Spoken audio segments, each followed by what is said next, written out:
Melanie Lusnak and her cat Watson are with us today. Now, Watson has a special story. How did he come into your life? So Watson came into my life a couple years ago. It's hard to believe it's actually been a couple years now.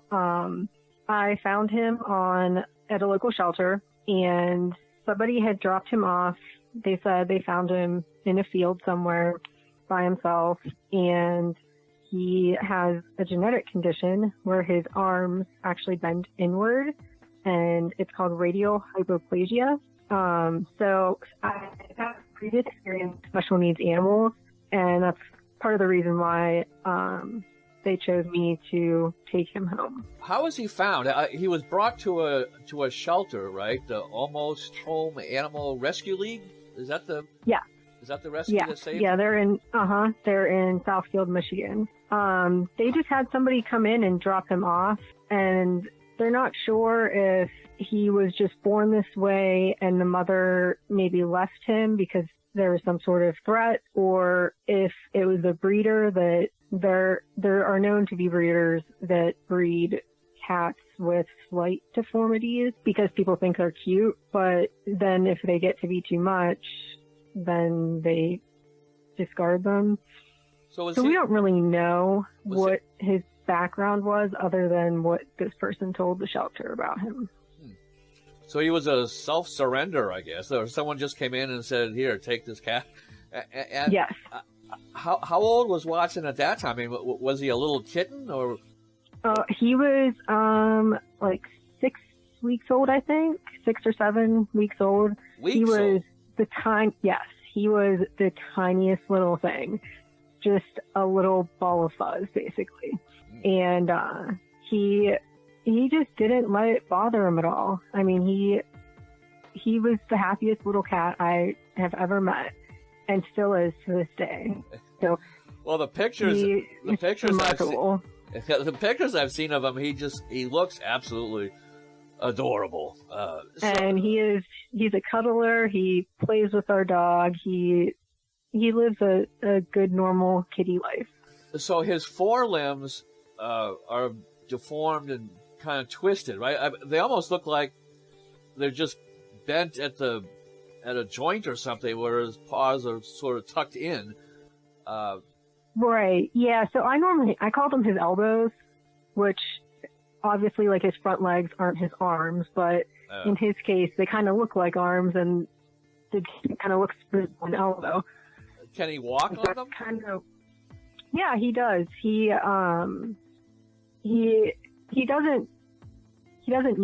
try. He normally uses his hind legs the most, but if he's jumping or if he's running super fast, he will use his front legs to keep himself going. But his balance is phenomenal using just his back legs. Really? So it's phenomenal. Yeah. Does he actually walk around sometimes on his hind legs, standing up? Well, that's interesting. He can actually go up the steps just on his back legs. His front legs won't touch the steps at all, and he'll skip a bunch of steps, and you just see him like bunny hop right up the steps. And it's hard because it would look like he would have trouble getting around, but he can get around so well that he gets himself into places like the upstairs of our house and then can't get back down the steps. So we've made some changes in our house to try to block the steps off so that he can't run up the steps and that sort of thing. So he could go upstairs, no problem, but he has a problem going down. Down, it's a lot slower. If they're carpeted steps, he can get down them, but I try to just avoid steps in general or any kind of like super high point. I can only stop him though because he is a cat and he loves to chase our other cat around, and so there's no stopping him. Are they buddies? Yes. Yeah, they weren't. The older cat was not crazy about him at first. It did take, kind of the typical cat warm-up period. But our dog kind of took like a mother role with him, and he got so attached to our dog. And even when I remember when we brought him home, not long after, the two cats were just interacting like normal cats, and our older cat hissed, and the dog came over. Our dog's name is Circuit, and she started barking at our older cat as to like protect Watson, and because she didn't really understand like the cats just go back and forth like that, and she got so upset about Watson like getting hissed at, and so they're definitely best buds. He tries to wrestle with her, and 20 pounds of awkward basically just kind of go all over the place. You said at times he does more or less walk on all fours. Now his front paws, he has full legs. It's just that they're kind of they're bent. So when he's walking on them, do his paws actually touch the ground, or is he walking on that what looks like sort of like a kneecap or something? Yeah, so he is actually walking on what you said, like the kneecap. I see. He has no movement in that joint.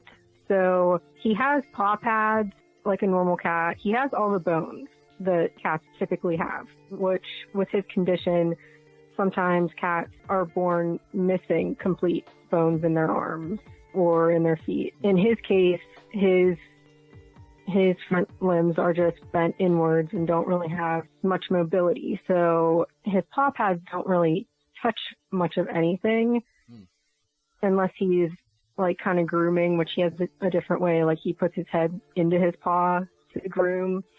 And he'll try to like make a bed kind of like on my arm whenever he's like going to sleep.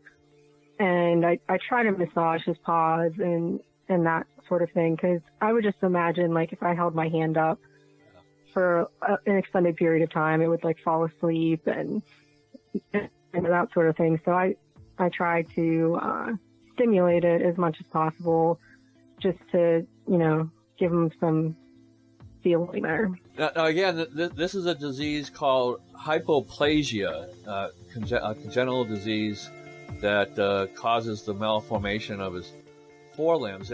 Is there any way to treat that, controlled or reversed in any way? Or, is there any sort of treatment for him? So as far as fixing him per se, no. Like that was one of the first things I did whenever I brought him home. I set up an appointment with an orthopedic surgeon, and he pretty much told me just keep him comfortable. Which I was not happy with that answer. I knew that most likely he wouldn't be fixable, but I at least wanted to make his life easier. Sure. Which is kind of how I got into, my house. I have all these different things in our house to kind of, he can jump on to make him land easier. We've done the prosthetics. We've done so many different things. Do the prosthetics to help work? him to an extent.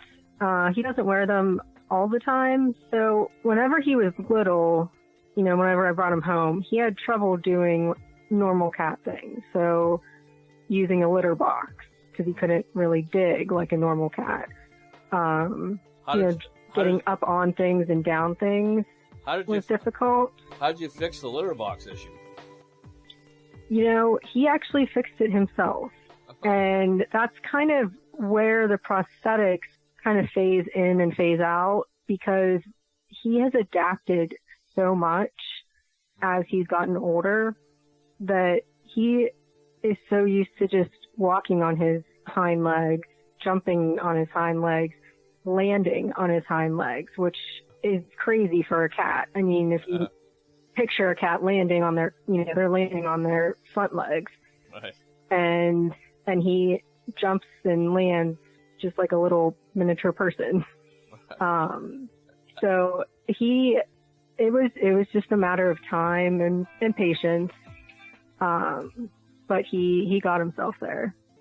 Wow, that's it's amazing to me how adaptable animals can be to situations, particularly if they're starting very young. They don't know that they're different, or Right.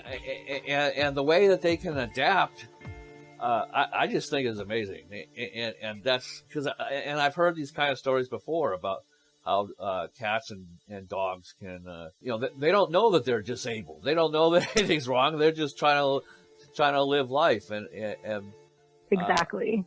I think that's, they can teach us something with that. But I tell people that all the time. Like, he inspires me every day. I mean, seeing him from when he was little and how he adapted over to was just an extremely remarkable thing to watch.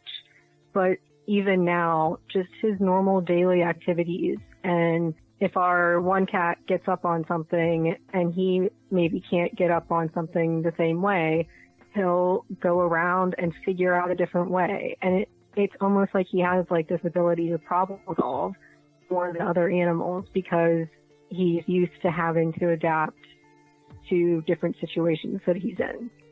Now, I presume you keep him as an indoor cat and not let him go outside Absolutely. or by Yeah. himself or anything. So, Yeah. so I imagine he's never really had any encounters with other cats that from the neighborhood or whatever. No, so both of our cats stay indoors. The only really contact they've had we do have a couple neighborhood cats that like to sit on our porch.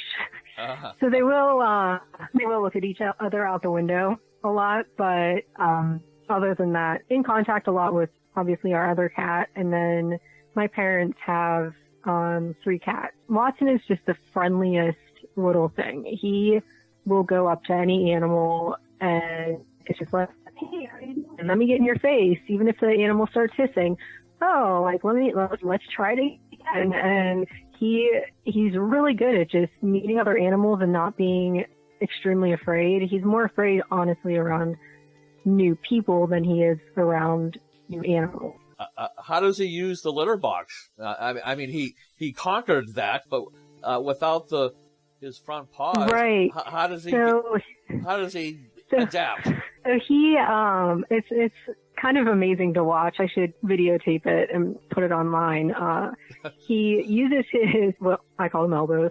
He uses his elbows to kind of dig, but then he'll also use his nose to like kind of bury or like dig a hole forward. So instead of having that back and forth motion, like he kind of uses his arms to go one way and his nose to go another way. Oh, that's so that is one thing that's one thing we kind of have to make sure, anytime either cat uses the litter box, right there with the litter scoop, getting it out, because I want to keep that as clean as possible, because since he uses his face in there, I want to avoid any bacteria. No, that makes a lot of sense. And as far as making him more comfortable, I know you said you tried different things to try to make him more comfortable, give him better mobility and that sort of thing.